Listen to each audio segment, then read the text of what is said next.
Good morning सभी को, online offline सभी को गुड मॉर्निंग।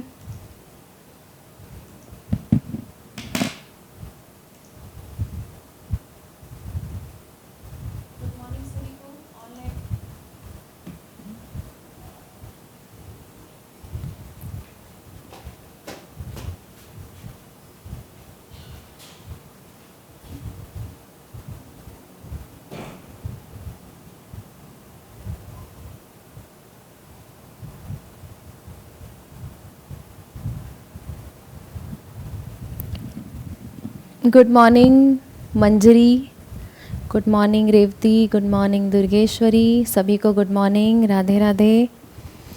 चलिए, आप लोगों की लेखांकन का जो परिचय की पहली क्लास थी वो सबको समझ आ गई, सबने नोट्स बना लिया, सबको पीडीएफ मिल गया, एक बार बता देंगे आप लोग, ठीक है। आज हम पढ़ेंगे लेखांकन की शब्दावली, या फिर आप बोल सकते हैं आधारभूत शब्द, जिसके बारे में हमको जानकारी होना ज़रूरी है। वैसे तो हम सभी कॉमर्स की व्याख्याता की तैयारी तभी करते हैं जब हम कॉमर्स के स्टूडेंट होते हैं, तो हम 11-12 तो कॉमर्स से पढ़े ही होते हैं, तो हमको सारी चीज़ें पता होती हैं। लेकिन कभी कभी ऐसा होता है कि हम कुछ चीज़ें भूल जाते हैं, तो इसलिए शुरू से शुरू करते हैं कभी भी तो क्लासेस बहुत अच्छी जाती हैं और चीज़ें हमको निरंतर रूप से याद होती हैं कि हाँ हमने ये पढ़ा था, ठीक है। तो मैं यही समझती हूँ, यही मान के चल रही हूँ कि हम सब पहली बार ही पढ़ रहे हैं, ठीक है। और ऐसा मान कर पढ़ते हैं तो पढ़ने में मज़ा भी आता है और कुछ नया सीख रहे हैं ऐसा लगता है, ठीक है। नहीं तो बहुत सारे जगह पे स्किप भी कराया जा सकता है कि ये तो आपने पढ़ा है, ये तो आपने पढ़ा है, पर प्रॉपर क्लासेस का मतलब यही होता है, ठीक है। तो लेखांकन आप उस दिन बहुत अच्छे से समझे। पीडीएफ सबको मिल गया ना? रेवती पीडीएफ मिला कि नहीं? दुर्गेश्वरी, रंजना, कोई भी बता दीजिए पीडीएफ मिला है कि नहीं, और प्रॉपर आपने नोट्स बना लिया उसका, क्योंकि अल्टरनेट डेज पे है तो आपको याद रखना है कि आपको नोट्स बनाने हैं, है ना। पहले हम अकाउंट का सेशन ही कंप्लीट करेंगे, अकाउंट का सेशन कंप्लीट होने के बाद अकाउंट्स के एमसीक्यू सॉल्व करेंगे और बीएसटी की पढ़ाई करेंगे, ठीक है। बीएसटी मतलब व्यवसाय अध्ययन। ओके चलिए, तो आज आपकी दूसरी क्लास है लेखांकन की शब्दावली या फिर आधारभूत शब्द, ध्यान से समझेंगे, जिसमें से सबसे पहला है आपका पूंजी। उस दिन के पीडीएफ में थोड़ी प्रॉब्लम हुई होगी, आज नहीं होगी, आज मैंने फुल स्क्रीन थोड़ा सा मैनेज हुआ है ये बढ़िया, तो आज आप लोगों को दिखेगा, है ना। और नोट्स जैसा कि आप लोग जानते हैं कि बाइलिंगुअल है, अगर जिसको इंग्लिश में लिखना है वो इंग्लिश में लिख लो, जिसको हिंदी में करना है हिंदी में कर लो, आपके ऊपर है ये चीज़ें। लेकिन बाइलिंगुअल से हमको बहुत सारे शब्दों का पता चलता है। कभी कभी एग्ज़ाम में ऐसा होता है कि कुछ चीज़ें हमको हिंदी में समझ नहीं आ रही, उसको हम इंग्लिश में समझ सकते हैं, तो दोनों चीज़ें हमको पता रहनी चाहिए। कॉमर्स की जो स्टडी है वो बेसिकली आप इंग्लिश और हिंदी को मिलाकर पढ़ें तो ज़्यादा बेटर होती है। कोशिश यही करें, प्रैक्टिकल भी हम कोशिश यही करेंगे कि इंग्लिश में बनाएं, ठीक है, हिंदी का भी प्रयोग करेंगे। बात करते हैं पूंजी। आज हमारी क्लास है, अब आप जानते हैं कल अल्टरनेट डेज की जो छुट्टी है, एक दिन का जो गैप है, इस पर आप नोट्स बनाएंगे। तो आज की क्लास को आप चाहे हेडफोन लगाएं, चाहे काम करते हुए पढ़ें, लेकिन पूरा प्रॉपर वे में सुने, क्योंकि जिनकी पढ़ाई छूटे लंबा अरसा हो गया है, समय निकल चुका है अच्छा खासा, उनके लिए ये है कि वो एक एक वर्ड को ध्यान से समझें, ठीक है। तो दोहराने बोलूँगी तो दोहराएं भी। तो पूंजी को इंग्लिश में कैपिटल बोलते हैं। क्या बोलते हैं? कैपिटल। पूंजी होता क्या है? और आप सभी जानते हैं कि हम जब अपने घर पर बैठकर बात भी करते हैं चार लोगों से, तो ऐसे बोलते हैं कि अरे भाई उसके पास तो इतनी पूंजी है, वह इतनी पूंजी का मालिक है। तो पूंजी होती क्या है? तो पूंजी वो होती है जो एक व्यक्ति के पास स्वयं की होती है, यानी कि संपत्ति, नगद, ये सब मिलाकर जो भी है उसकी पूंजी बनती है। लेकिन व्यापारिक दृष्टिकोण से अगर हम पूंजी को समझना चाहें तो वो क्या होगा? तो व्यापारिक दृष्टिकोण से, गुड मॉर्निंग राहुल, व्यापारिक, Ranjana good morning, Anju good morning, okay चलिए। तो व्यापार प्रारंभ करते समय जब हम व्यापार में जो पूंजी लगाते हैं या जो धनराशि लगाते हैं, चाहे वो धनराशि लगाएं, चाहे माल लगाएं, चाहे संपत्तियां लगाएं, सभी के सभी क्या कहलाती हैं? पूंजी कहलाती है। देखिए, ये रहा धनराशि यानी कि रोकड़, माल और संपत्तियां, तीनों के तीनों किस कैटेगरी में आते हैं? पूंजी की कैटेगरी में आते हैं। ठीक है, आगे देखेंगे।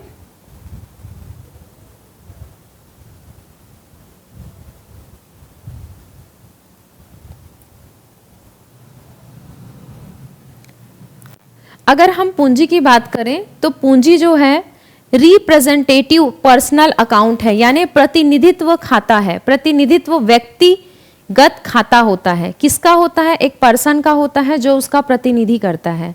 ठीक है, आपका अगर पहला क्लास है अंजू तो आप देखेंगे, क्योंकि ये हमारा दूसरा क्लास है, तो आप पहली क्लास को ज़रूर अटेंड करेंगे ताकि आपको दूसरी जो क्लास आज आप अटेंड करें अच्छे से क्लियर हो। ठीक है, वो भी ज़रूरी है क्लियर करना। तो अगर पेपर में प्रश्न आता है कि पूंजी खाता कैसा खाता है, तो प्रतिनिधित्व व्यक्तिगत खाता है, पर्सनल अकाउंट है। ठीक है, और अगर कभी वो प्रतिनिधि ना दे और पर्सनल अकाउंट दे तो भी आप उस पर टिक कर सकते हैं। तो याद रखेंगे व्यक्तिगत खाता है, प्रतिनिधित्व व्यक्तिगत खाता है। ये व्यक्तित्व लिखा गया है, व्यक्तिगत है ये ना, व्यक्तिगत खाता है। यहां तक क्लियर है? अगले पेज पर चलते हैं। पूंजी खाते का शेष हमेशा क्रेडिट होता है। क्यों क्रेडिट होता है? क्योंकि पूंजी को हम दायित्व के रूप में देखते हैं और दायित्व का शेष हमेशा कैसा होता है? क्रेडिट होता है। Good morning Lokeshwari. ठीक है, तो ये जो बीच बीच में कैमरा फोकस ले रहा है ये थोड़ा मैनेज कीजिए, इसको ठीक करने के लिए चल रही हैं चीज़ें, लेकिन दिखेगा ज़रूर, मैं हटूंगी तभी ऐसा होगा, तो थोड़ा सा मैनेज करना, परेशान मत होना। पूंजी खाते का शेष हमेशा क्या रहता है? क्रेडिट रहता है, ध्यान रखेंगे। व्यापार की संपत्तियों का दायित्व पर आधिक्य पूंजी कहलाता है, यानी कि पूंजी बराबर पूंजी, हर तरीके से पूंजी की डेफिनेशन बता रही हूं। ठीक है, अर्थ को समझा रही हूं कि अगर हमको इस फॉर्म में देता है या कोई क्वेश्चन पूछता है तो क्या होता है, कौन से साइड लिखा जाता है, किस टाइप का खाता है। हम आज पूंजी के बारे में अभी पहले शुरू कर रहे हैं। ठीक है, तो पूंजी बराबर संपत्ति, संपत्ति जब ज्यादा होगी किससे? दायित्व से। भाई अगर दायित्व ज्यादा हो गया तो हम तो लॉस में चले जाएंगे ना। तो जब दायित्व से ज्यादा हमारी संपत्ति होगी तो क्या आएगा? पूंजी आएगा। ठीक है, आगे देखेंगे। पूंजी खाते का शेष कभी भी बंद नहीं किया जाता, बल्कि अगले वर्ष जो है आगे पहुंचाया जाता है, कैरिड फॉरवर्ड किया जाता है या स्थानांतरित किया जाता है। सभी शब्द बोल सकते हैं हम। ठीक है, और पूंजी खाते को कभी बंद नहीं किया जाता। तो क्वेश्चन आ सकता है क्या पूंजी खाते को बंद किया जाता है? तो नहीं किया जाता, क्योंकि व्यवसाय में इसका चलते रहना ही यह है कि व्यवसाय चालू है। ठीक है, आगे देखेंगे। अब एंट्री क्या होती है, तो एंट्री को समझेंगे। यहां पे मैं हिंदी में लिख रही हूं। अगर व्यापार का मालिक रोकड़ लगाता है, ठीक है, रोकड़ खाता विकलित, विकलित भी बोल सकते हैं, डेबिट भी बोल सकते हैं, मैं हिंदी में लिख रही हूँ क्योंकि यहाँ इंग्लिश में लिखा हुआ है। अगर संपत्ति लगाता है तो संपत्ति खाता विकलित, जो भी व्यापार में आता है, जो भी व्यापार में आता है वो सब डेबिट होता है। डेबिट मतलब होता है विकलन। ठीक है, जो भी व्यापार में आता है। तो अगर एक व्यापारी पूंजी लगा रहा है तो वो भी तो व्यापार में आ रही है ना। अब पूंजी किस किस रूप में आ रही है? या तो वो नगद लगा रहा है, या फिर वो संपत्ति लगा रहा है, या फिर वो माल लगा रहा है। तो माल को हम या तो फिर माल लिखते हैं सीधा, और या तो फिर हम लिखते हैं क्रय, क्योंकि स्वयं को माल को हम क्रय से डिनोट करते हैं। ठीक है, तो क्रय, या फिर आप इसी को बोल सकते हो स्टॉक। अगर बचा हुआ कोई समय पर माल नहीं बिका है और वो हमारे पास बचा हुआ है तो वो स्टॉक भी है। तो स्टॉक भी क्या हो जाता है? विकलित। क्यों विकलित हो रहा है? क्योंकि तीनों के तीनों व्यापार में लगाया जा रहा है। ठीक है, किससे? पूंजी खाते से। तो ये एक तरफ आप देख रहे हैं इंग्लिश में एंट्री है, दूसरी तरफ मैंने हिंदी में कर दिया है। ठीक है, ये जनरल एंट्री आपको याद रखना है किसके उसमें? पूंजी के लिए। ठीक है, पूंजी के लिए जब भी जनरल एंट्री बोलेगा तो ये जनरल एंट्री आपको याद रखना है। रोकड़ खाता विकलित, संपत्ति खाता विकलित, माल खाते से या फिर क्रय खाते से या फिर स्टॉक से।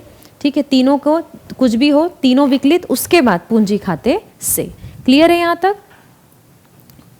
नहीं अंजू, ये अकाउंट का सेकंड क्लास है, फर्स्ट क्लास एक हो चुका है, आप जब ऐप में जाके देखेंगे तो आपको मिलेगा वो। ठीक है, अब देखते हैं जब हम कैलकुलेशन करते हैं कैपिटल की, ठीक है, अंत में, तब कैसे होता है, यानी कि अंतिम पूंजी है ना, एंडिंग में, यहाँ पे लिख लेते हैं, इसको पैक कर देते हैं। अंतिम पूंजी की गणना, परेशान होने की ज़रूरत नहीं है, कहीं पर इंग्लिश होगा तो मैं हिंदी में लिखूंगी और कहीं पर हिंदी होगा तो मैं इंग्लिश में लिख कर दिखाऊंगी, तो दोनों लैंग्वेज को साथ में लेके चल रहे हैं। ये जो कैलकुलेशन है, ये कैलकुलेशन किसकी है, अंतिम पूंजी की गणना कर रहे हैं। अंतिम पूंजी की गणना के लिए हमको क्या चाहिए, प्रारंभिक पूंजी। सबसे पहले हमको क्या चाहिए, प्रारंभिक पूंजी। ठीक है, इसको बॉक्स में डाल देते हैं। हमको चाहिए सबसे पहले प्रारंभिक पूंजी, उसके पश्चात क्या चाहिए, एक मिनट रुकना,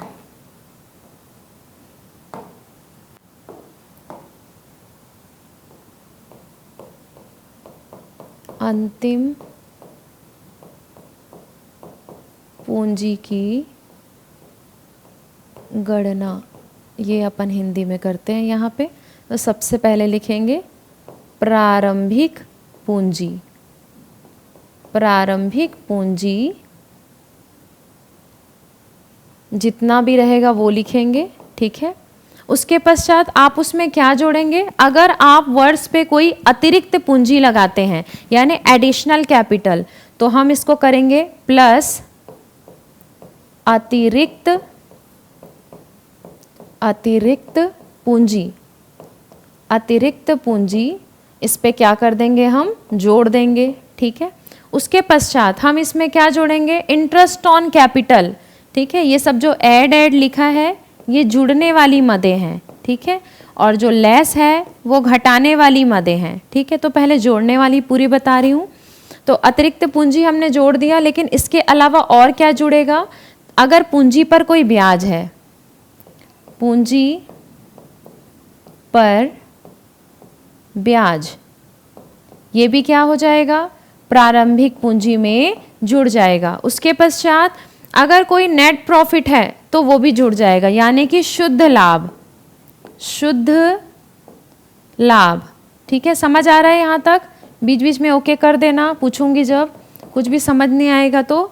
ठीक है, अभी तो ये पूरा थ्योरी है, तो समझ मतलब नहीं समझने वाला कुछ नहीं है, प्रैक्टिकल में थोड़ा ज़्यादा दिक्कत होता है। अब इसमें माइनस करेंगे, हम घटाएंगे इसमें आहरण को, यानी ड्राइंग को, आहरण। ठीक है, आहरण को इसमें घटा दिया जाएगा। ठीक है, मैं इसको गोला कर देती हूँ ताकि आपको समझ आ जाए। ठीक, उसके बाद यह ऐसे ही रहने दो, नहीं तो फिर कई लोगों को लगेगा कि ये क्या है, घटा दिया जाएंगे। ठीक है, फिर उसके बाद अगर कोई नेट लॉस होगा तो वो भी हम घटाएंगे। नेट लॉस को बोलते हैं शुद्ध हानि। क्या बोलते हैं, शुद्ध हानि। ठीक है, इतना क्लियर है? जो भी आंसर आएगा वो आंसर आपका क्या कहलाएगा, वो आंसर आपका कहलाएगा अंतिम पूंजी। क्या कहलाएगा, अंतिम पूंजी। ये सब हमने क्यों कैलकुलेट किया, ये हमने कैलकुलेट किया अंतिम पूंजी निकालने के लिए। ठीक है, अंतिम पूंजी लीजिए। क्लियर हुआ? तो पूंजी क्या है, पूंजी एक प्रतिनिधि व्यक्तिगत खाता है। पूंजी के अंतर्गत संपत्ति, माल और रोकड़ तीनों चीजें आती हैं। ठीक है, और पूंजी की जो एंट्री होती है वो क्या होती है, रोकड़ खाता विकलित, संपत्ति खाता विकलित, क्रय खाता विकलित पूंजी खाते से। ठीक है, और ये जो कैलकुलेशन है ये किस चीज़ की है, ये अंतिम पूंजी की कैलकुलेशन है। ठीक है, आगे बढ़ेंगे। निम्न सूचनाओं के आधार पर अंतिम पूंजी ज्ञात कीजिए, ये बोल रहा है। ये एक आपको जो अभी मैंने सॉल्यूशन दिया है ना, ये पीछे जो हम फॉर्मूला लिखे हैं उसी का है। अब आपको इसको समझना है। आपके पास क्या क्या गिवन है क्वेश्चन में, ये फर्स्ट नंबर का क्वेश्चन है। हमारे पास ओपनिंग कैपिटल यानी कि प्रारंभिक पूंजी, ओपनिंग कैपिटल का मतलब होता है प्रारंभिक पूंजी, ठीक है। कुछ लोगों को दिक्कत होती है इसलिए लिख रही हूँ क्योंकि कुछ लोगों को बिल्कुल ही समझ नहीं आता, वो पूरा हिंदी में पढ़े होते हैं, तो उसके कारण लिख रही हूँ, और जिनको समझ आ रहा है वो बहुत अच्छी बात है। फिर एडिशनल कैपिटल यानी कि अतिरिक्त पूंजी, अतिरिक्त पूंजी। उसके पश्चात आप देख रहे हैं आहरण दिया हुआ है, आहरण। उसके पश्चात है शुद्ध लाभ।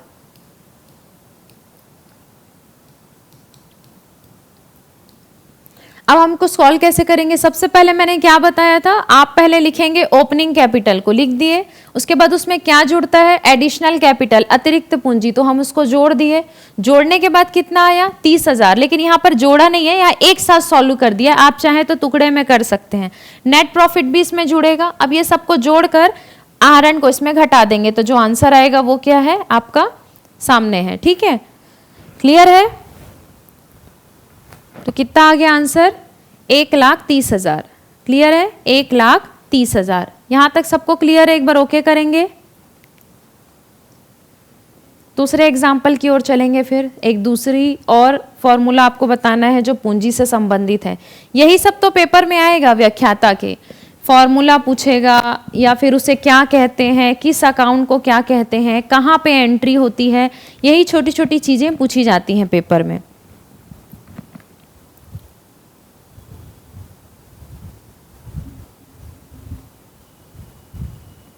अब सेकंड जो है वो है औसत पूंजी, ठीक है। औसत पूंजी का फॉर्मूला आप याद रखेंगे, औसत पूंजी बराबर, अगर आपके पास ओपनिंग कैपिटल है और क्लोजिंग कैपिटल है, तो opening capital plus closing capital बटे 2, यानी के लिए यहाँ पर क्या हो गया, ओपनिंग कैपिटल मतलब हो गया प्रारंभिक पूंजी, प्रारंभिक पूंजी, और क्लोजिंग कैपिटल मतलब हो गया अंतिम पूंजी। आपके क्वेश्चन में आप देखिए कि क्या दिया हुआ है, क्या दिया हुआ है। तो आपकी धनराशि प्रारंभ किया 1 लाख, तो ये लिख दिए 1 लाख। वर्ष के दौरान 1,20,000 रुपए का लाभ कमाया, ये अंतिम हो गया आपका। तो औसत पूंजी क्या हो गई, इन दोनों को प्लस करके हम उसको डिवाइड कर दिए, तो कितना आ गया, 1,10,000। कितना आया, 1,10,000, ठीक है।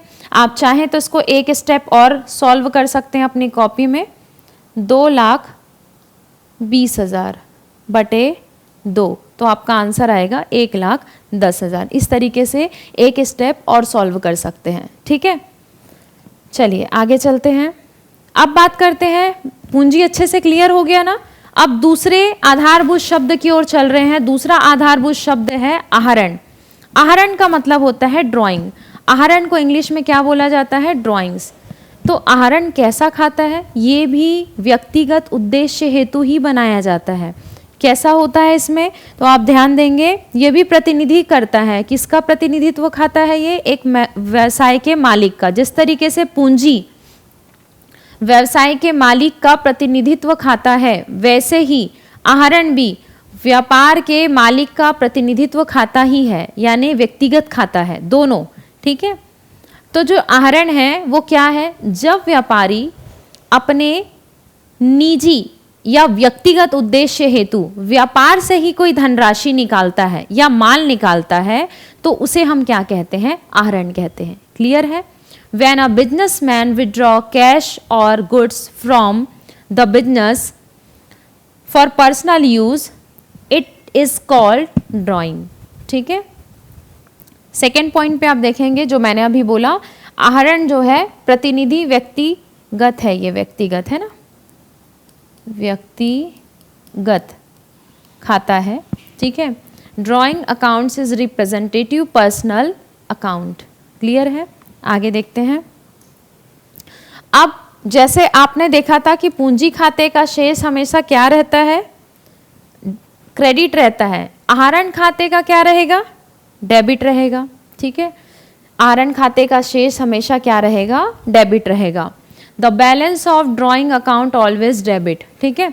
आहरण खाते को के शेष को आगामी वर्ष नहीं ले जाया जाता, कैरी फॉरवर्ड नहीं किया जाता। कैरी फॉरवर्ड का शॉर्ट फॉर्म होता है CF, ठीक है। तो कैरीड फॉरवर्ड नहीं किया जाता, ठीक है, बल्कि उसे चालू वर्ष में कैपिटल खाते यानी कि पूंजी खाते के साथ क्या कर दिया जाता है, बंद कर दिया जाता है। तो हमको दो चीज़ें सीखने को मिली कि पूंजी खाता बंद नहीं होता और आहरण खाता बंद हो जाता है। किसके साथ? पूंजी खाते के साथ। पूंजी खाते के शेष को सीएफ किया जाता है, कैरिड फॉरवर्ड किया जाता है, लेकिन आहरण खाते के शेष को कैरिड फॉरवर्ड नहीं किया जाता। ठीक है, अब अगले आधारभूत शब्द की ओर चलते हैं, वो है माल, जिसको हम इंग्लिश में कहते हैं गुड्स। ठीक है, अब गुड्स क्या होता है? तो ऐसी वस्तुएं है ना जिनका हम व्यापार कर रहे हैं। हम कोई भी चीज़ को माल नहीं बोल सकते, किसी भी वस्तु को उठाकर आप माल नहीं बोल सकते। माल शब्द का प्रयोग हम तभी करते हैं जब उसका क्रय विक्रय हो रहा है। ठीक है, यानी एक व्यापारी अगर बैग का व्यापार करता है तो वह बैग उसके लिए माल हो जाएगा, गुड्स हो जाएगा। ठीक है, अगर कोई अनाज का करता है तो वो उसके लिए गुड्स हो जाएगा। तो ध्यान से सुनेंगे, ऐसी वस्तुएं जिनका प्रतिदिन क्रय विक्रय किया जाता है, अर्थात जो व्यापारी द्वारा विक्रय करने के उद्देश्य से रखी जाती है, क्या कहलाती है? माल कहलाती है, गुड्स कहलाती है। ठीक है, तो those item which are purchase and sold regularly, ठीक है, goods are those items which are kept by a businessman. ठीक है, for the purpose of resale. वो खरीद कर क्यों रख रहा है अपने पास? पुनः बेचने के लिए। ठीक है, यानी विक्रय के लिए। आगे बढ़ेंगे, नेक्स्ट है आपका, थोड़ा इसको और एक्सप्लेन करते हैं। व्यापार में माल शब्द का प्रयोग, ठीक है, अब ध्यान से सुनेंगे, व्यापार में माल शब्द का प्रयोग कभी नहीं किया जाता। तो कैसे करेंगे हम इसको, कैसे समझेंगे कि जो हमारे पास सामान रखा है उसको हम क्या बोलेंगे? तो अगर आप उसको खरीदते हैं तो एक शब्द का इस्तेमाल होता है क्रय, जिसको इंग्लिश में बोलते हैं परचेस, और जब आप बेचते हैं तो उसको हम कहते हैं विक्रय। ठीक है, तो परचेस का मतलब होता है, परचेस का मतलब होता है क्रय, और सेल्स का मतलब होता है विक्रय। तो माल शब्द का प्रयोग ना कर कर हम इन दोनों शब्द का प्रयोग किस रूप में करते हैं? गुड्स के रूप में, यानी कि माल के रूप में हम इसका प्रयोग करते हैं। क्लियर है यहाँ तक की चीज़ें? ठीक है, आगे बढ़ते हैं। नेक्स्ट हमारे सामने है एक एग्जाम्पल, ध्यान से समझेंगे। व्यापारी ने फर्नीचर खरीदा। फर्नीचर संपत्ति को दर्शा रहा है। ठीक है, तो जब फर्नीचर, व्यापारी ने फर्नीचर खरीदा तो किस चीज को दर्शा रहा है? वो दर्शा रहा है गुड्स को, यानी कि जो भी हो, मैंने कहा ना, बैग हो, संपत्ति हो, कुछ भी हो, अगर वो एक व्यापारी के दृष्टिकोण से आप देखोगे तो वो उसके लिए क्या रहेगा? संपत्ति नहीं, माल ही रहेगा। क्या रहेगा? माल। तो इस चीज को आप ध्यान रखेंगे। ठीक है, कि व्यापारी ने फर्नीचर खरीदा तो फर्नीचर संपत्ति को दर्शा रहा है, लेकिन फर्नीचर, ठीक है, व्यापारी ने फर्नीचर खरीदा दूसरे रूप में, बिजनेस के रूप में, ठीक है, तब वो क्या होगा? माल को दर्शाएगा। दोनों का अर्थ समझ रहे हैं? नॉर्मल एक व्यापारी अगर अपने व्यापार के लिए कुछ खरीदता है जो कि संख्या में सिर्फ एक ही है तो वो उसकी संपत्ति है, पर अगर वह क्रय विक्रय के उद्देश्य से खरीद रहा है तो वो उसके लिए क्या हो जाएगी? वही संपत्ति उसके लिए क्या बन जाएगी? माल बन जाएगी। ये सबसे एमसीक्यू बहुत घुमा फिरा के पूछता है पेपर में। ठीक है, आगे देखेंगे। अब बात करते हैं संपत्तियाँ। क्या होती हैं संपत्तियाँ? अभी मैंने बताया थोड़ा सा, बिल्कुल उसी से रिलेट करेंगे, और इंग्लिश में इसको बोलते हैं एसेट्स। क्या बोलते हैं? एसेट्स। तो ऐसी वस्तुएं जो व्यवसाय में पुनः विक्रय के उद्देश्य से नहीं रखी जाती। मैंने अभी कहा ना, व्यापारी अगर उसको एक ही बार खरीद रहा है और वो व्यापारी की है तो वो व्यापारी की संपत्ति है, पर अगर व्यापारी किसी भी संपत्ति को खरीद कर बार बार बेच रहा है तो वह माल है, संपत्ति नहीं उस व्यापारी के लिए। तो संपत्तियां क्या हुई? ऐसी वस्तुएं जो व्यापार में पुनः विक्रय हेतु नहीं रखी जाती, यानी पुनः विक्रय के उद्देश्य से नहीं रखते, बल्कि आप उसको लाभ कमाने के उद्देश्य से रख रहे हैं, तो संपत्तियां कहलाती है। मान लीजिए आप कारखाना चलाते हैं, बड़ी सारी मशीन आपने खरीदी करोड़ों रुपए की, तो वो मशीन आपके लिए क्या हो गई? संपत्ति। और वो आपको किस चीज में मदद कर रही है? व्यापार के संचालन में आपकी मदद कर रही है। क्लियर है ये? यहां तक की चीजें क्लियर है आपको? ठीक है, आगे देखेंगे। एक बार इंग्लिश में भी सुन लीजिए। Those items which are not kept for resale in business but are held for earning income are called assets. ठीक है, अब हम इसके बारे में थोड़ा सा ये समझ लेते हैं। कट तो नहीं रहा है ये? ठीक है। पहली विशेषता, संसाधन मूल्यवान होना चाहिए। ठीक है, संसाधन कैसा होना चाहिए? मूल्यवान होना चाहिए। संसाधन मतलब आपकी संपत्ति की बात हो रही है। The resources must be valuable, मूल्यवान होना चाहिए। संसाधन व्यवसाय द्वारा धारित होने चाहिए। ठीक है, यानी कि the resources must be owned या फिर कंट्रोल्ड बाय द बिजनेस। ठीक है, बिजनेस का होना चाहिए वो। तीसरा पॉइंट है आपका, संसाधनों की प्राप्ति मापने योग्य यानी मुद्रा लागत पर होनी चाहिए, यानी मुद्रा से जिसे मापा जा सके। The acquisition of resources should be at measurable monetary cost. ठीक है, ये तीन विशेषताएं किसकी है? संसाधन यानी संपत्ति की विशेषताएं हैं। आगे देखेंगे। संपत्तियों के प्रकार अगर आपसे कभी पूछें तो याद रखना, संपत्ति का पहला प्रकार होता है स्थायी संपत्ति, जिसको हम इंग्लिश में कहते हैं फिक्स्ड एसेट्स। ठीक है, दूसरा होता है दृश्य, मतलब स्थायी संपत्ति के दो प्रकार और हैं, उसके अंतर्गत आता है दृश्य और अदृश्य। दृश्य का ही दूसरा नाम है मूर्त और अदृश्य का ही दूसरा नाम है अमूर्त। इंग्लिश में क्या बोलते हैं? दृश्य को बोला जाता है टेंजिबल एसेट्स और अदृश्य को बोला जाता है इनटेंजिबल एसेट्स। ठीक है, ये दोनों जो हैं वो फिक्स्ड यानी स्थायी संपत्ति के प्रकार हैं। दूसरी कैटेगरी होती है चालू संपत्ति। ठीक है, ये पहला है, फिर ये दूसरा है और ये तीसरा है। तो चालू संपत्तियां यानी करंट एसेट्स, और उसके बाद तीसरा है आपका काल्पनिक संपत्तियां। ठीक है, फिक्टिशियस एसेट्स। ठीक है, क्लियर है इतना? आगे देखते हैं अब इसको डिटेल में थोड़ा सा। अब समझते हैं स्थायी संपत्ति कौन सी होती है। तो स्थायी संपत्ति नाम से क्लियर है, फिक्स्ड स्थायी। तो किसको बोलते होंगे स्थायी संपत्ति? स्थायी संपत्ति से आशय उन संपत्तियों से हैं जिन्हें व्यवसाय में लंबे समय तक हम उपयोग हेतु रख सकते हैं या लगातार उनका उपयोग करते हैं, वो होती हैं फिक्स्ड संपत्तियां। थोड़ी देर पहले हमने बात करी थी कारखाने के बारे में।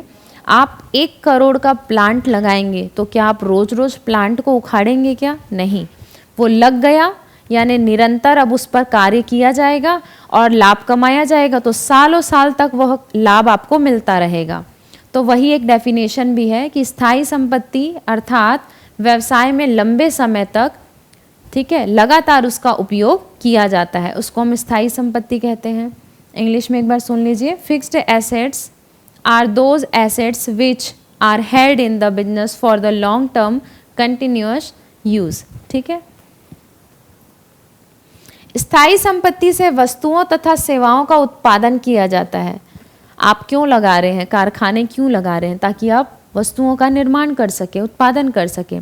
तो वस्तुओं का उत्पादन किया जाता है, ठीक है, और सेवाओं का उत्पादन किया जाता है। Goods and service are produce with the help of fixed assets. ठीक है, दूसरा पॉइंट देखेंगे, स्थायी संपत्ति प्रायः पुनः विक्रय के लिए उपलब्ध नहीं होती। थोड़ी देर पहले भी क्लियर किया इस पॉइंट को कि जो संपत्ति व्यवसाय में स्थायी संपत्ति के रूप में खरीदी गई है वो है उसी व्यवसाय की संपत्ति है, न कि माल जिसका आप पुनः विक्रय करें। ठीक है, तो उम्मीद कर रही हूं कि माल और संपत्ति में फर्क समझ आ गया होगा आप लोगों को। जो व्यापारी बार बार विक्रय के लिए कर रहा है वो माल है, चाहे वो संपत्ति का ही विक्रय क्यों ना करे। ठीक है, और जिस संपत्ति से वह उपयोग कर रहा है लगातार, और वो एक ही है संख्या में, मान लीजिए 1 या 2, जिसका विक्रय नहीं हो रहा है, तो वो संपत्ति है। ठीक है, स्थायी संपत्ति को मैंने बताया था 2 भागों में बांटकर, टेंजिबल और इनटेंजिबल यानी दृश्य और अदृश्य। दूसरा नाम है मूर्त और अमूर्त। अब समझेंगे दृश्य को। दृश्य ऐसी स्थायी संपत्तियां जिसे हम देख सकते हैं, छू सकते हैं, महसूस कर सकते हैं। ठीक है, आवाज नहीं आ रही है, सबको नहीं आ रही है राशि? बाकी लोग बताइए, दुर्गेश्वरी, रेवती, आप लोगों को आवाज आ रही है कि नहीं?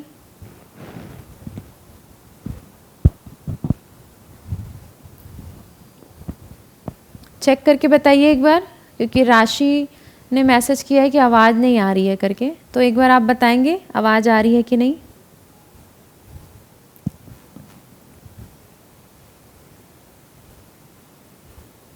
कोई भी, लोकेश्वरी, कोई भी मैसेज कीजिए। आ रही है, ठीक है, हो सकता है वो शुरू में ज्वाइन हुए होंगे उसके कारण होगा। चलो ठीक है। तो ऐसी संपत्तियां जिन्हें हम देख सकते हैं, महसूस कर सकते हैं, उसको हम दृश्य या मूर्त संपत्ति कहते हैं। ठीक है, टेंजिबल फिक्स्ड एसेट्स वो होते हैं, those fixed asset which can be seen and touch, ठीक है, are called tangible fixed assets. For example में हम क्या ले सकते हैं? लैंड एंड बिल्डिंग, यानी कि भूमि व भवन, लैंड एंड बिल्डिंग।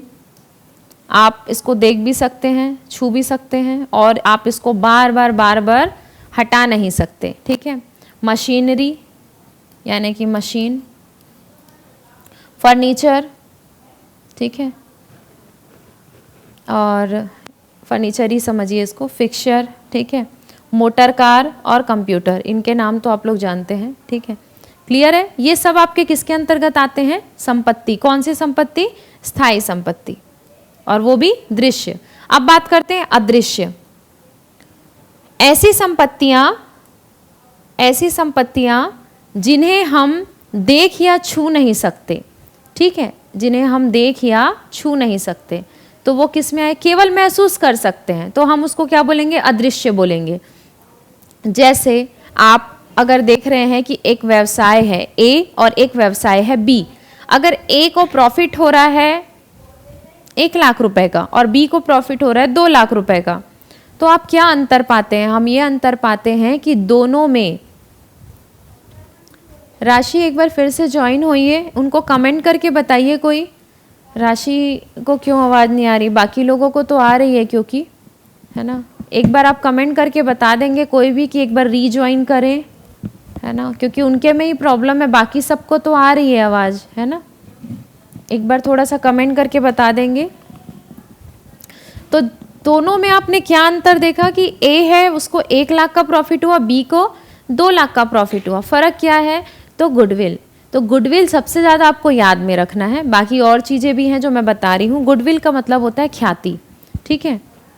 तो गुडविल है आपकी कौन सी? अमूर्त स्थायी संपत्ति, गुडविल, ठीक है। पेटेंट, कॉपीराइट, लाइसेंस, ट्रेडमार्क, ये सब जो है ये आपकी ऐसी संपत्तियां हैं जो अदृश्य होती हैं, पर इससे आपको प्रॉफिट होता रहता है, ठीक है, इसके कारण आपको प्रॉफिट होता है।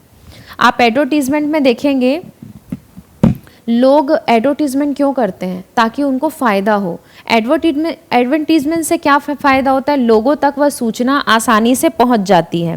तो जब लोगों तक सूचना पहुंचती है तो ज़्यादा से ज़्यादा ग्राहक वहां कनेक्ट करते हैं, ठीक है। आगे देखते हैं,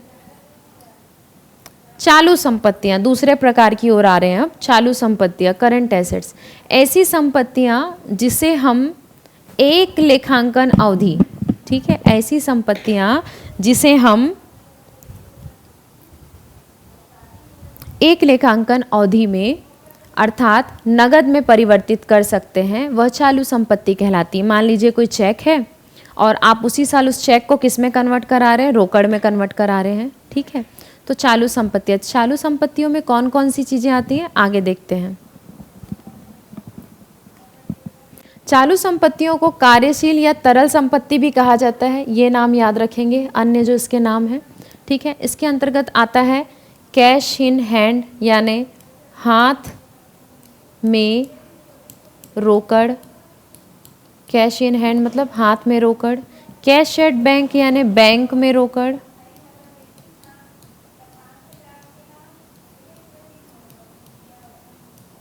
बैंक में रोकड़। प्रीपेड एक्सपेंसेस, ठीक है। अकर्ड इनकम, इन्वेंट्रीज, ठीक है, जिसको हम रॉ मटेरियल बोलते हैं। ये सारी चीज़ें इसके अंतर्गत आती है इन्वेंट्री में। ये सब किस में आता है? चालू संपत्तियों के अंतर्गत आता है। ठीक है, क्लियर है? आगे बढ़ते हैं।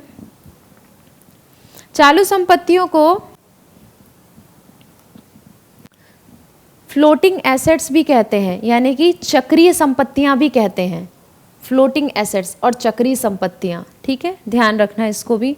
अन्य नाम पेपर में बहुत आते हैं। अब हम चलते हैं तीसरी संपत्ति की ओर, जो है आपकी कृत्रिम संपत्तियां। कैसी संपत्ति? कृत्रिम संपत्ति, जिसको हमने काल्पनिक संपत्तियां भी कहा है।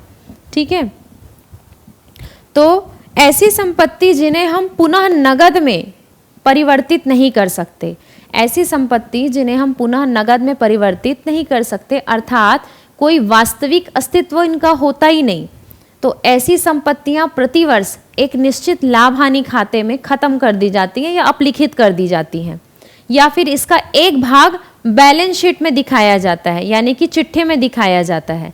इसको हम कहते हैं फिक्टिशियस एसेट्स। ठीक है, क्लियर है? आगे देखते हैं, जैसे कि प्रिलिमिनरी एक्सपेंसेस। इसमें एग्जाम्पल पे क्या दिया है? Preliminary expenses, discount on issue of share and debenture, P&L account का debit balance, underwriting commission, deferred advertisement. ये सारा इसके आपका क्या है?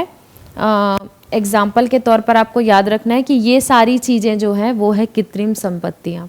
ये आपको नाम याद करना पड़ेगा। और नाम याद कैसे होगा? अभी तो आप मेरे साथ दोहरा रहे होंगे, जब कल नोट्स बनाएंगे तो पुनः वापस से इसको पढ़ेंगे। ठीक है, कीबोर्ड को फुल स्क्रीन से शॉर्ट स्क्रीन में कैसे लाएं? मेरे कमेंट करने से कीबोर्ड फुल स्क्रीन में आ गया है। रंजना की कोई हेल्प कर दीजिए, है ना? राहुल या फिर राशि, जिसको भी आता हो वो प्लीज़ हेल्प कर दो उनकी, कि ऐसा क्यों हो गया है उनका, है ना? उनको दिख नहीं रहा है क्योंकि। अब बात करते हैं चालू दायित्व। संपत्तियां तो देख लिए, अब चालू दायित्व, जिसको हम इंग्लिश में बोलते हैं करंट लायबिलिटी। तो चालू दायित्व क्या होता है? ऐसे दायित्व जिनका भुगतान एक लेखांकन अवधि में, जैसे चालू संपत्तियों का था ना, सेम वैसे ही है, एक लेखांकन अवधि में नगद किया जा सके, उसको चालू दायित्व कहते हैं। संपत्तियों का भी सेम था, एक लेखांकन अवधि में नगद भुगतान, जिसका यानी जिसको हम कन्वर्ट कर सकें। तो यहाँ पर भुगतान है, वहाँ कन्वर्ट है। ठीक है, नगद में किया जाता है भुगतान, क्योंकि दायित्व है तो भुगतान तो करना पड़ेगा, है ना? तो ऐसे दायित्व जिनका भुगतान एक लेखांकन अवधि में किया जाता है, उसको हम चालू दायित्व कहते हैं। तो current liability which are payable in cash within one accounting period for called current liabilities. ठीक है, आगे देखते हैं कौन कौन सा आएगा इसके अंदर। इसके अंतर्गत आएगा ट्रेड पेबल, यानी कि क्रेडिटर्स और बीपी। क्रेडिटर्स मतलब होता है लेनदार, बीपी मतलब होता है बिल्स पेबल, है ना, यानी देय विपत्र। इसको हिंदी में बोलते हैं देय विपत्र। इंग्लिश में फुल फॉर्म होता है बीपी का बिल्स पेबल, है ना, नोट करते जाएंगे। बैंक ओवरड्राफ्ट, शॉर्ट में इसको बोलते हैं बैंक ओडी, बैंक ओडी। ठीक है, outstanding expenses, unearned income, provision for tax, proposed dividend, short term bank loan. ठीक है, क्लियर है? ये किसके एग्जाम्पल है? ये एग्जाम्पल है चालू दायित्व के। अब बात करते हैं देनदार। देनदार क्या होता है? आज हम क्या पढ़ रहे हैं? आज हम पढ़ रहे हैं लेखांकन के आधारभूत शब्द।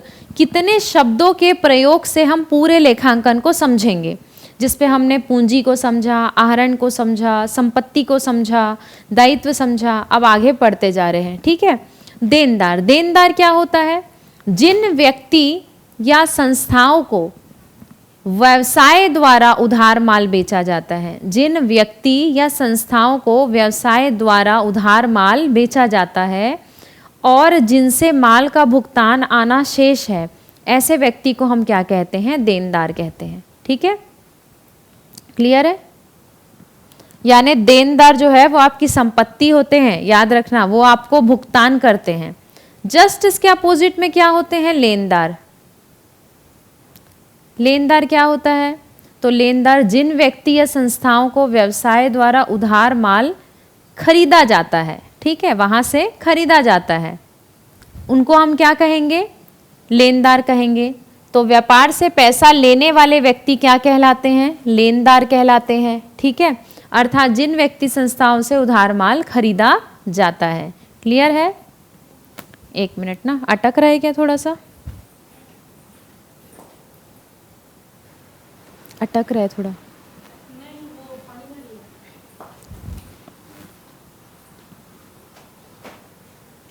बात करते हैं 8वां, कार्यशील पूंजी।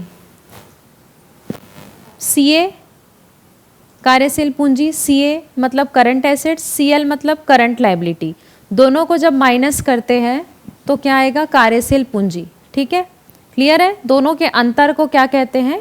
कार्यशील पूंजी। कार्यशील पूंजी दो प्रकार की होती है, एक होती है सकल कार्यशील पूंजी जिसको हम इंग्लिश में कहते हैं ग्रॉस वर्किंग कैपिटल, और दूसरी होती है शुद्ध कार्यशील पूंजी जिसको हम कहते हैं नेट वर्किंग कैपिटल। क्लियर है? आगे 9वां आपका होता है एंटिटी। एक वर्ड होता है एंटिटी, है ना, इकाई जिसको बोलते हैं। तो इकाई से अभिप्राय ऐसी वस्तुओं से है, अटक रहे हैं ना, चल रहा है ना, ठीक है, ठीक है, ओके।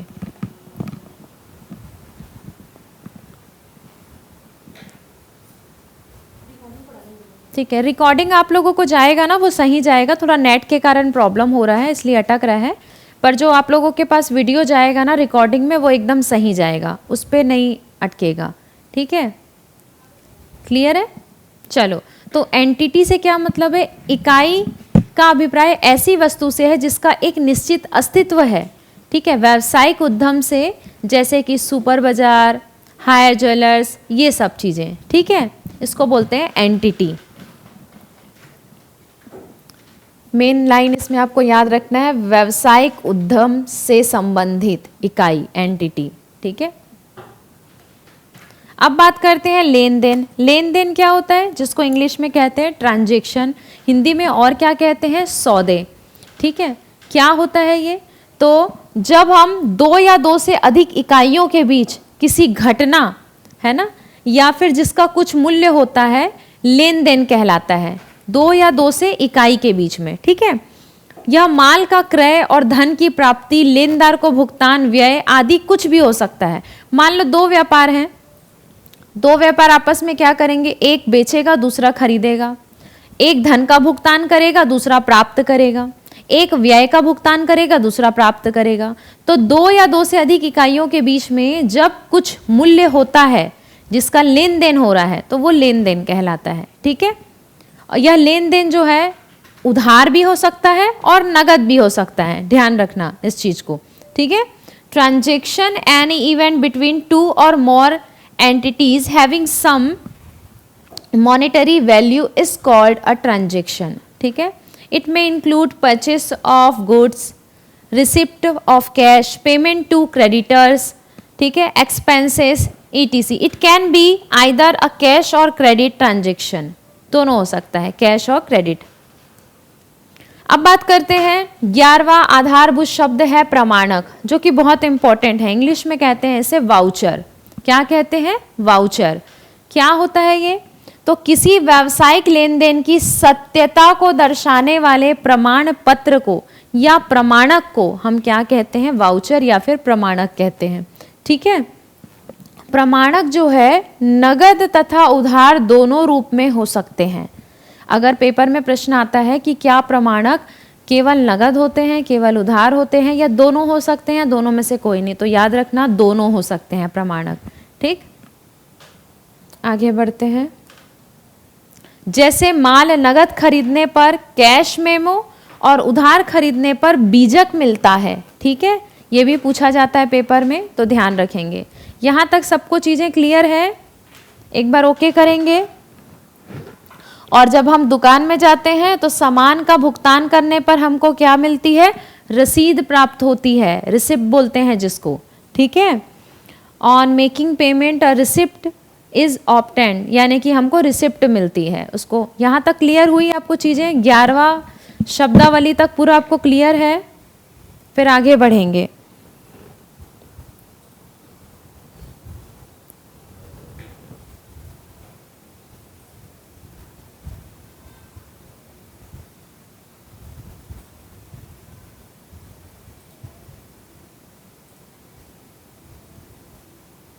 ये लोगों को सुनाई तो दे रहा है ना?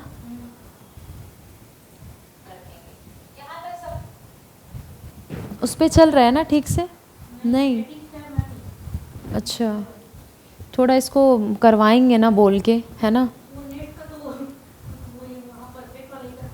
हाँ, उसी को मतलब बोल के कैसे भी, ठीक है। अगला जो है वो है खर्च, ठीक है।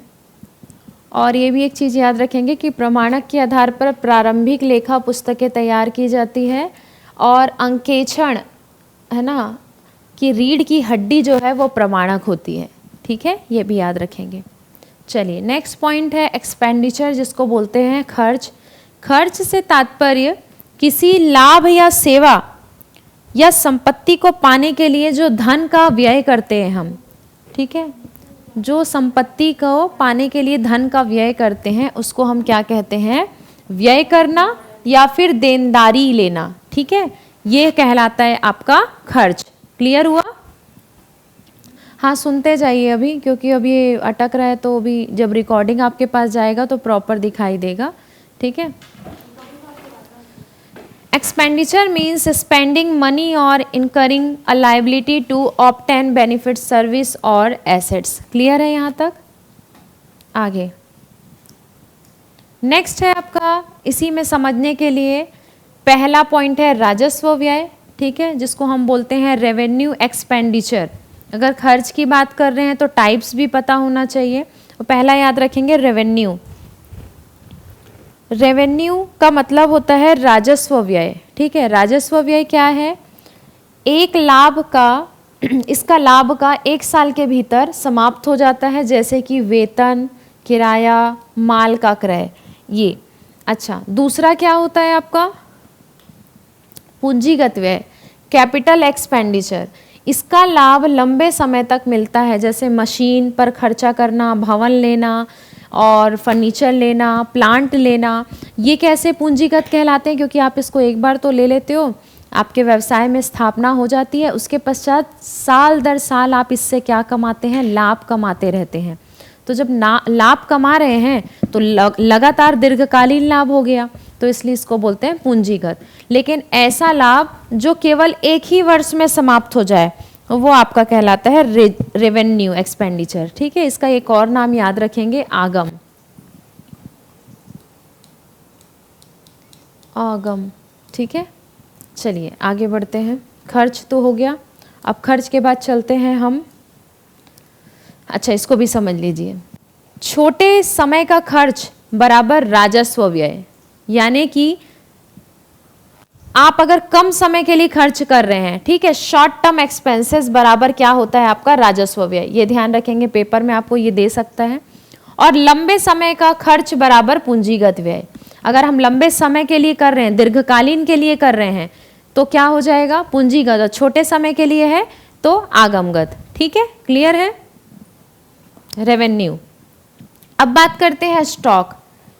13 नंबर का टॉपिक है स्टॉक। स्टॉक से तात्पर्य जो है किसी व्यवसाय में बचे हुए माल से संबंधित है, किसी व्यवसाय में बचे हुए माल से संबंधित है। ये बहुत इंपॉर्टेंट क्यों है? क्योंकि इसका मूल्यांकन भी होता है, इसलिए। तो जब कोई माल वर्ष के अंत में बच रहा है तो अंतिम स्टॉक हो गया, और जब बचे हुए माल को आप प्रारंभ में लेके जा रहे हो, ठीक है, नए वर्ष पे, तो वो प्रारंभिक स्टॉक हो जाता है। तो जो अंतिम है वही जाकर क्या बनता है आपका? प्रारंभिक स्टॉक बनता है, ठीक है। क्लियर है ना सब? अच्छा, हाँ ठीक है, हाँ रिकॉर्डिंग चलने दीजिएगा, है ना। चलिए, तो बात करते हैं प्रारंभिक स्टॉक की। तो लेखा वर्ष की शुरुआत में अगर उपलब्ध है तो वो प्रारंभिक स्टॉक है, जिसको हम इंग्लिश में कहते हैं opening stock. Goods available at the beginning of the accounting year. ठीक है, आगे देखते हैं। अंतिम स्टॉक, लेखा वर्ष के अंत में बचा हुआ माल यानी कि closing stock. Goods remaining at the end of the accounting year. इसमें कच्चा माल, अधूरा माल और तैयार माल तीनों शामिल होते हैं। ये पेपर में ज़रूर आ सकता है। निम्न में से किस स्टॉक के अंतर्गत कच्चा माल, आधारभूत माल जिसको हम वर्क इन प्रोग्रेस बोलते हैं, यानी कि थोड़ा बहुत तैयार हुआ है, अधूरा, ठीक है, और या फिर तैयार जो पूरा रेडी हो गया है, तीनों किसके अंतर्गत आता है? अंतिम स्टॉक के अंतर्गत आता है। स्टॉक वो होता है जो अभी तक बेचा नहीं गया है। आप कभी शॉप में जाते हैं तो आप देखेंगे, हाँ वो फिर से जोड़कर देखा गया था स्वर्णा कि आवाज़ आती है क्या और साथ में पिक्चर चल रहा है कि नहीं, ये वीडियो तो वो अटक ही रहा है। तो जो आप लोग के पास रिकॉर्डिंग जाएगी ना क्लास के बाद, वो अच्छे से आप लोग एक बार देख लेना। अभी आप सिर्फ मुझे सुन लीजिए, ठीक है, अभी आप केवल सुन लीजिए। तो स्टॉक वह माल है, ये कुछ और आ गया देखिए वहाँ पे, ठीक है ना। स्टॉक वह माल है जो अभी तक बेचा नहीं गया, ठीक है। जैसे आप किसी शॉप पे जाते हैं, आपको एक कोई सामान पसंद नहीं आता, दो समझ नहीं आता, तीन नहीं आता, तो ऐसा बोलते हैं ना कि ठीक है कुछ स्टॉक्स और पड़े हैं, यानी वो अभी तक बेचा नहीं गया है, ठीक है। अब बात करते हैं डिस्काउंट। इसके बारे में तो कॉमर्स वालों को बहुत अच्छे से पता रहना चाहिए, जिसको हिंदी में बोलते हैं बट्टा। अब डिस्काउंट क्या होता है? तो डिस्काउंट वो है जब हम किसी वस्तु का क्रय विक्रय करते हैं, उस पर जो हमको छूट मिलती है या कमी जो होती है, उसको हम क्या कहते हैं? डिस्काउंट कहते हैं। Discount means reduction in the price for goods, ठीक है। व्यापारिक बट्टा, अब इसके अंदर आप समझेंगे व्यापार में दो प्रकार के डिस्काउंट होते हैं, दो प्रकार का बट्टा होता है या छूट होती है। पहला होता है व्यापारिक बट्टा, जिसको इंग्लिश में कहते हैं ट्रेड डिस्काउंट। ये किसको मिलता है? जब थोक व्यापारी या खुदरा व्यापारी को ये छूट दी जाती है, तो इसको हम क्या कहते हैं? व्यापारिक बट्टा, ठीक है। किसको मिलता है? थोक व्यापारी या खुदरा व्यापारी को। एक सेकेंड, लाइन को ठीक कर देती हूँ मैं। नहीं, नगद बट्टा अगले पेज में है। दूसरा होता है नगद बट्टा, जिसको हम बोलते हैं कैश डिस्काउंट। नगद बट्टा क्या होता है? जब उधार खरीदार को समय पर भुगतान करने के लिए हम पैसे देते हैं, यानी मान लीजिए 1 जनवरी को उसको पेमेंट करना था, 31 जनवरी को उसको पेमेंट करना था। अगर आपको पेमेंट उससे जल्दी चाहिए, आप उसे जल्दी करवाना चाहते हैं, तो आप उसको ये बोलेंगे कि हम आपको कुछ और छूट देंगे अगर आप पेमेंट जल्दी कर दोगे।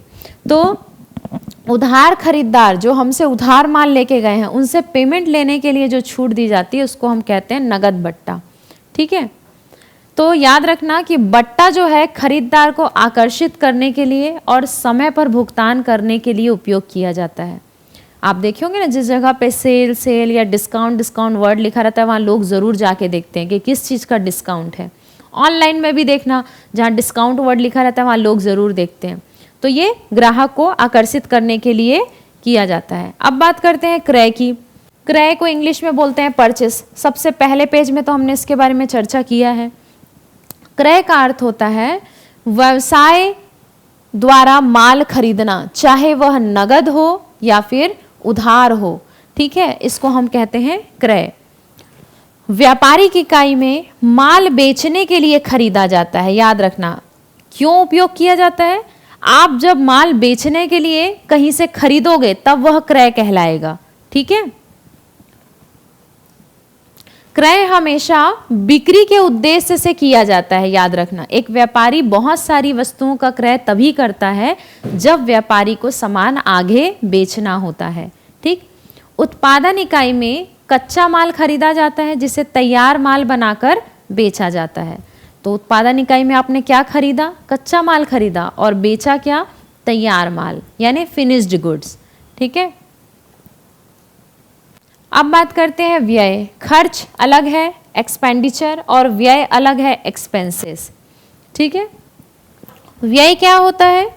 तो वह लागत जो आप आय अर्जित करने के लिए छोटे छोटे खर्चे करते हैं ना, उसको हम व्यय कहते हैं। तो व्यय वह लागत है जो आय अर्जित करने की प्रक्रिया में होते हैं। मान लीजिए एक व्यवसायी है, और उसको अपने आय को बढ़ाना है, तो वो जैसे एडवर्टीजमेंट कर दिया या कुछ और में खर्चा कर दिया, तो वो सब किस पे आएगा? व्यय में आएगा। लेकिन वो व्यय कैसा है? उसकी आय को बढ़ाने के लिए शामिल है। ठीक है, क्लियर है? इसमें सेवाओं और परिसंपत्तियों का उपयोग किया जाता है। ठीक है, खर्चा करने में सेवाओं और जो संपत्तियां हैं उसका उपयोग करते हैं। व्यय वह खर्च है जो रोजमर्रा की गतिविधियों में होता है। आपने देखा होगा ऑफिस में एक्सपेंसेस होते हैं बहुत सारे, ठीक है, वो सारी चीज़ें इसके अंतर्गत आएंगी। चाय नाश्ता का जो खर्चा है वो भी इसमें आ जाता है। छोटे छोटे कई सारे खर्चे होते हैं, बिल होते हैं कई चीज़ों के। अब इसमें वेतन भी आ जाता है, मजदूरी भी आ जाता है, ब्याज भी आ जाता है। ठीक है, थोड़ा उदाहरण में समझेंगे। फॉर एग्जाम्पल, वेतन, मजदूरी, किराया, ब्याज, बिजली पानी का बिल, मूल्यह्रास, ये सब किसके अंतर्गत आता है? व्यय के अंतर्गत आता है। सभी का इंग्लिश नाम आप एक बार सुन लेंगे। Salary, wages, rent, interest, electricity bill, ठीक है, डेप्रिसिएशन, ये सब के सब किसके अंतर्गत आएंगे? व्यय के। अगले टॉपिक की बात करते हैं। अगला टॉपिक है हमारा लाभ। लाभ का मतलब होता है प्रॉफिट। अब ये क्या होता है लाभ? तो लाभ वो होता है जब किसी अवधि में आपकी आय व्यय से अधिक हो, यानी आपने जो कमाया है वो आपके खर्चे से ज़्यादा हो, तब आपको क्या होगा? लाभ होगा। समझेंगे थोड़ा और अच्छे से। जब किसी अवधि में आय व्यय से अधिक होता है तो उस अवधि पर कमाया गया धन क्या कहलाता है? लाभ कहलाता है। इससे मालिक की पूंजी बढ़ती है। लाभ होने से मालिक की पूंजी बढ़ेगी कि नहीं? ठीक है, तो इसको फॉर्मूले से समझेंगे। लाभ बराबर आय माइनस व्यय, यानी कि जब आय और व्यय क्या हो? ज़्यादा हो। ठीक है, क्लियर है? चलिए अब आगे देखते हैं। अभी का हमारा ये लास्ट टॉपिक ही चल रहा है। ठीक है, हानि। अब हानि समझते हैं। हानि क्या होता है?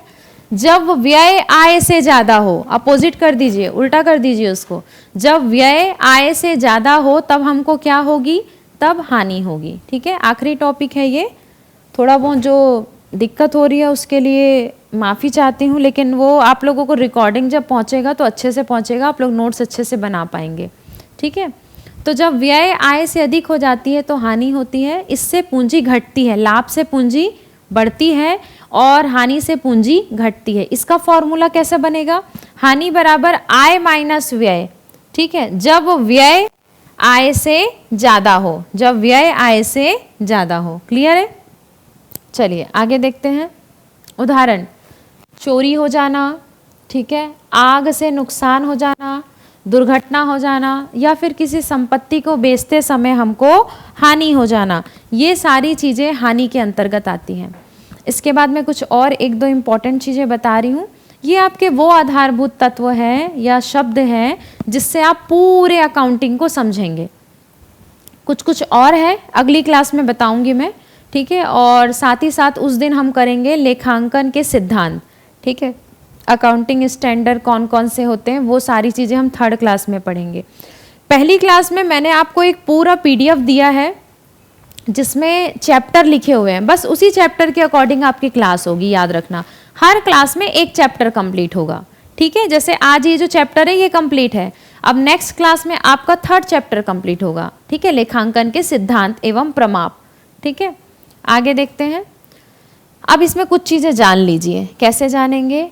आप लोग एक बार तो पढ़ चुके हैं। दोहरा लेखा प्रणाली के सिद्धांतों का विवरण किसने किया है? लुकास पेसियोली ने किया है। ये पेपर में आता है, ध्यान रखना, पेसियोली ने किया है। लुकास पेसियोली की अन्य पुस्तक जो है उसका नाम है अंक गणितीय एवं रेखा गणित, पुनरावलोकन के अंश हैं। ठीक है, क्लियर है? ये किसकी बुक है? Lucas Pacioli. लुकास पेसियोली किससे संबंधित है? दोहरा लेखा प्रणाली से। दोहरा लेखा प्रणाली किससे संबंधित है? लेखांकन से, यानी अकाउंट से। तो आपको पता होना चाहिए कि यह व्यक्ति का नाम क्या है, क्यों आ रहा है। इस पुस्तक में दोहरा लेखा प्रणाली जो पुस्तक है उसमें क्या है? डेबिट और क्रेडिट शब्द का प्रयोग किया है। ठीक है, डेबिट शब्द इटली के डेबिटो से लिया गया है। किससे लिया गया है? डेबिटो से लिया गया है, जो लैटिन शब्द है। डेबिटो कैसा शब्द है? लैटिन शब्द है जिसका अर्थ होता है डेबिटा। या फिर डेबियो शब्द से लिया, जिसका अर्थ होता है स्वामी का ऋणी होना, स्वामी का ऋणी होना। ठीक है, क्लियर है। क्रेडिट शब्द इटली के क्रेडिटो से लिया गया है, जो लैटिन के क्रेडा शब्द से बना है, क्रेडा, जिसका अर्थ होता है स्वामी की देनदारी, स्वामी की देनदारी। पहले में आपने क्या देखा, स्वामी का ऋणी होना यानी देनदार होना। ठीक है, और इसमें क्या है, स्वामी की देनदारी। क्या बोल रहे हैं अंजू?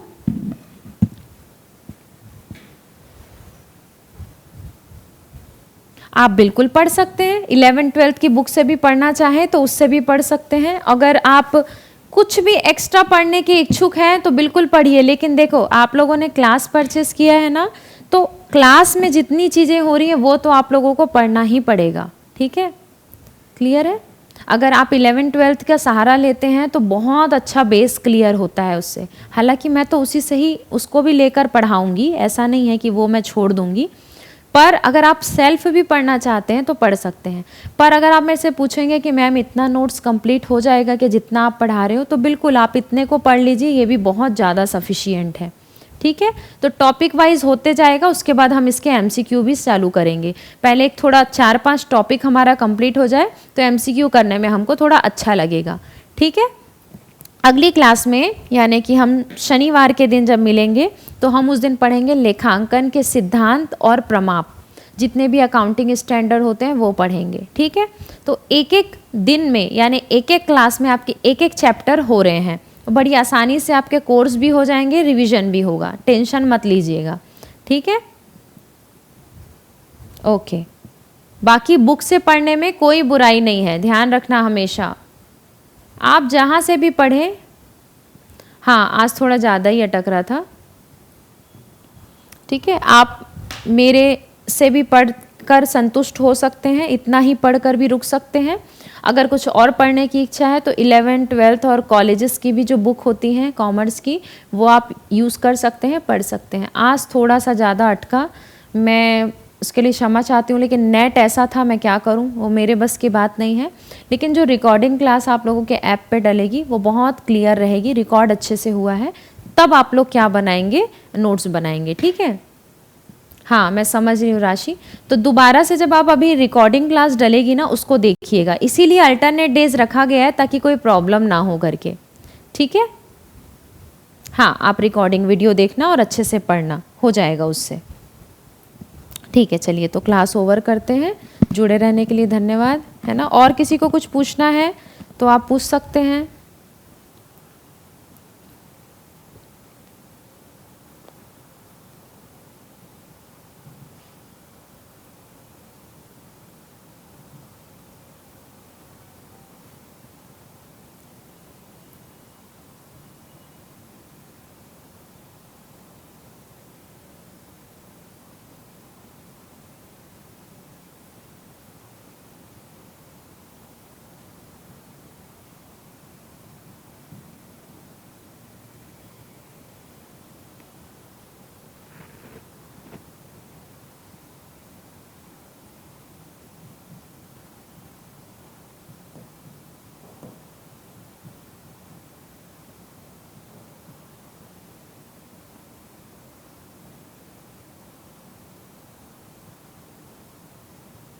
और ये कम नहीं होगा, आप लोगों का धीरे धीरे बढ़ता जाएगा, याद रखना। ये सब जो टॉपिक है धीरे धीरे बढ़ेगा, सिलेबस बढ़ेगा, अभी तो शुरू है, आप सब जुड़ रहे हो, थोड़ा लेंदी ना लगे, हेक्टिक ना लगे करके मैं कंटेंट थोड़ा भी कम रखी हूँ।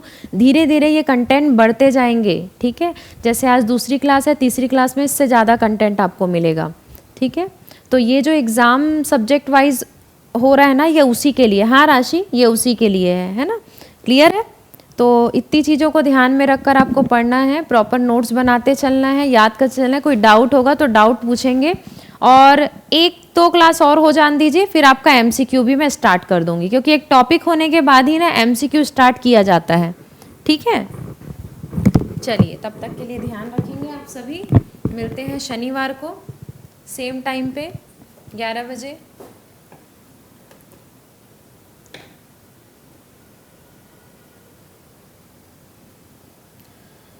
नहीं राशि, ऐसा नहीं बोला जा सकता। अगर व्याख्याता का एग्ज़ाम है तो हो सकता है सारे व्याख्याता का एग्ज़ाम एक ही दिन हो, सारे सब्जेक्ट वालों का, ठीक है। तो इसके बारे में हम तभी बात कर सकते हैं जब आपका नोटिफिकेशन आए। उससे पहले तो बात करना बहुत ज़्यादा असंभव सा है, नहीं करें तो ही ठीक है, ठीक है। अभी गवर्नमेंट ने क्या किया, डेट निकाल के छोड़ दिया है, लेकिन किसी प्रकार की अन्य जानकारी नहीं दिया है हमको। तो ये तो मान के चलिए कि अलग अलग डेट में नहीं होगा, होगा तो एक साथ ही होगा सारे व्याख्याता का, ठीक है। क्योंकि अलग अलग डेट में तो बहुत सारा दिन हो जाएगा ना, इतना लंबा एग्ज़ाम नहीं चलेगा। और चलिए मैं क्लास ओवर कर रही हूँ, ठीक है।